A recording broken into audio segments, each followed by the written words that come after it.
Hello and welcome to CIO Leadership Live Middle East. Today it is my pleasure to have with us Betania Allo, Cybersecurity Law and Policy Expert. Hello Betania, how are you? Hi, how are you? And good afternoon or good morning to everyone following. Oh, welcome. Thank you so much for your time.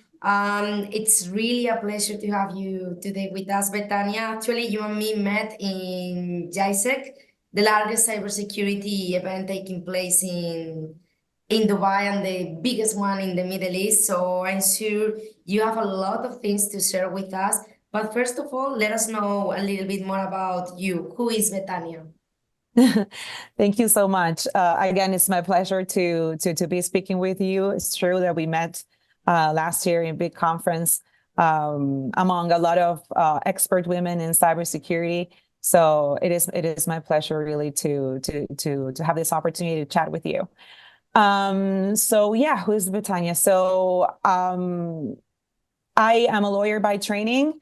I am from Argentina originally, and I worked in public policy for many years over there, particularly in the government of Buenos Aires.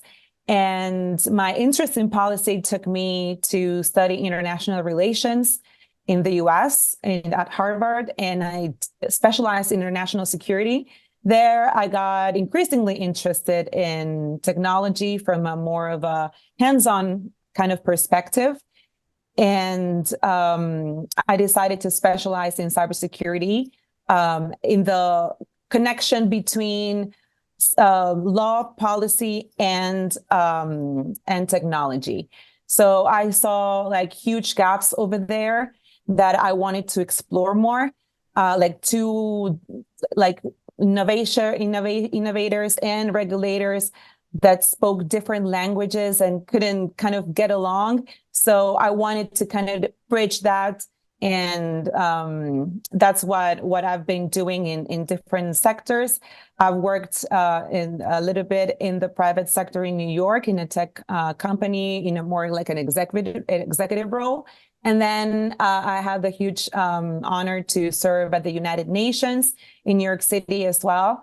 I worked particularly in counterterrorism programs related to technology and implementation of Security Council resolutions related to counterterrorism. And more recently, I was involved in, I think, one of the most prominent giga projects in the world, the smart city, the cognitive city, NEOM, here in Saudi Arabia, where I'm right now. Right now, I'm in Riyadh. So, Yes. yeah.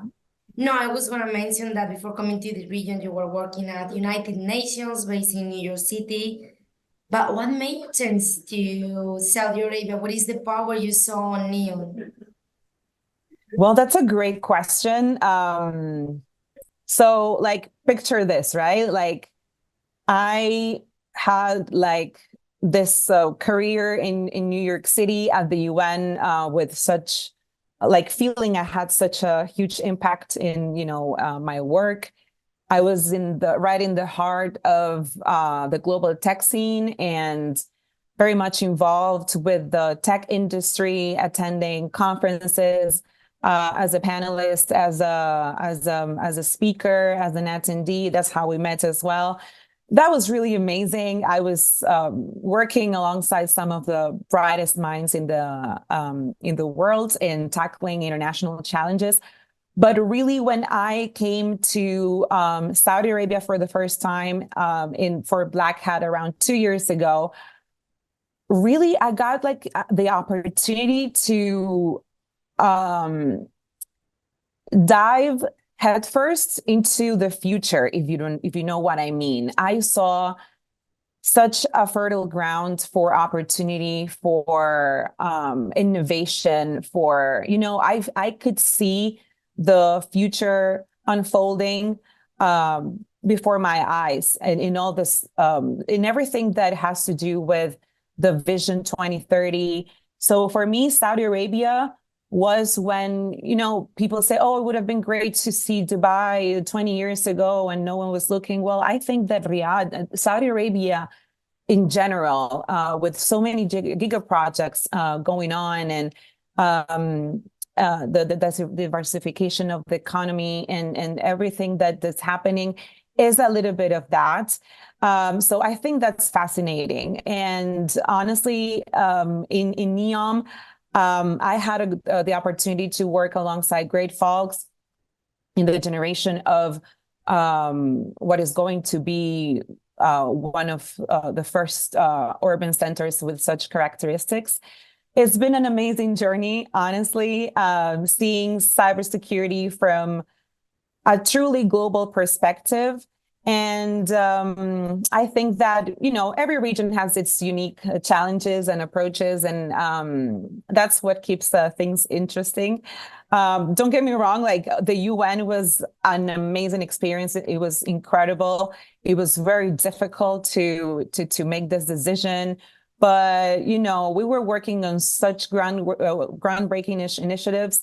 And that kind of stuff really makes a real difference in the world. But when I started getting more involved in what's happening here in Saudi Arabia, and specifically, in the Giga projects, the idea of a city getting built from the ground up, with technology embedded in every single fiber of it, and with cybersecurity as a core principle, I think it was very difficult to pass up, right?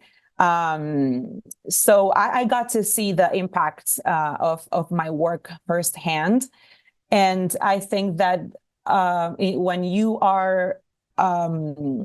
want to be that kind of agent of change between two worlds that seem so difficult to understand themselves, as I was saying, the innovators, the regulators, the policies that you shape will end up affecting millions of people. And I think that's a responsibility that I take very seriously, and I find also fascinating. So, Betania, what is being a cybersecurity law and policy expert? We hear with the amount of data that is being generated, it is so important for tech leaders to understand more about rules and the importance of data. So how do you support an IT leader? Sure. So let's see, how do I actually explain this? So as you said, okay, we have data all over. So imagine you're a tech leader, all right? So you got these amazing ideas, these cutting edge technologies that are going to change the world, right? But the world is also full of bad people, bad actors. So these people want to steal your data and cause damage, chaos, right? So that's when, we come in. It's like when I said that the different languages. So I will be like the translator. I take the complex legal stuff that people find usually very boring, the regulations, the frameworks, the standards, and try to turn it into something that everyone can understand and use. And specifically taking into account the expert side of things, right? Sometimes, like, I feel that digital transformation it really boils down to a political decision, to political support and initiative. But sometimes policymakers have a hard time, bringing in the experts and actually grasping the topic with the seriousness that it needs, and also with technology advancing in such a fast pace. How do you regulate so that when you finish discussing and you pass the regulation, it's not obsolete already? So I think of it as creating a safe playground where technology can flourish. So in this data-driven world, as you said, I think that understanding cybersecurity law, it's not optional for tech leaders. I think that it's essential. It's crucial. Betania, what are your main concerns as a cybersecurity law expert? My main concerns, well, as I mentioned, I think that a huge concern and worry is the bad actors. They are like insects that try always to find ways to sneak in. So you have to be thinking ahead and constantly on your toes and adapting our legal frameworks and defenses to stay ahead of the curve. So the other thing is that they collect a lot of personal data, and that goes along what you were mentioning. But the problem is, for example, who owns that data, right? How is it being used? All these interconnected devices that are popping up everywhere. What happens if there's a cybersecurity breach, right?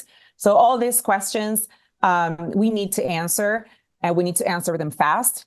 And so I think that that's why the technology is getting so bigger, and we need to be able to contain it in certain frameworks in which we can that we can manage, and again that we can stay ahead of the curve. And that's why it's so important, to breach these two worlds, and so that they start getting along a little bit more. Betania, and last but not least, you know how hard I'm working to empower women in cybersecurity. That's how we met. I know this is also one of your concerns. How is being a woman in cybersecurity for you?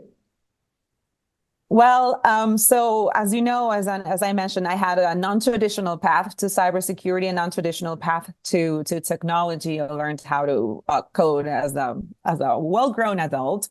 So I am new to. I feel sometimes like an outsider in the field, but it's also, we both know it, still a male-dominated field, and it's not always easy. It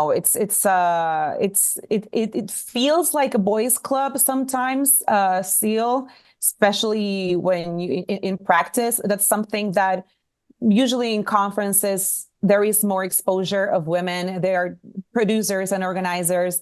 Thankfully, are inviting the female voices a lot more. So that's changing, and there's so many women entering the space with different ideas, with different also backgrounds, and I celebrate that. And that's something that I always like to mention when I have the opportunity of have a mic, because those unique experiences are the skills that we need, to put on the table. I think it's a really exciting time to be a woman in cybersecurity. I am very proud to be part of this movement, and to be able to encourage other women and girls to step in. I would have loved to have that kind of motivation. Probably I would have felt the call earlier. And felt that, I was capable, that there was room for me too. So I think that we are all paving the way for the next generation of female cybersecurity leaders. And again, that's something that I am very, very excited about, and I always like to celebrate. That sounds amazing, Betania. Thank you so much for joining today. CIO Leadership Live Middle East. Thank you.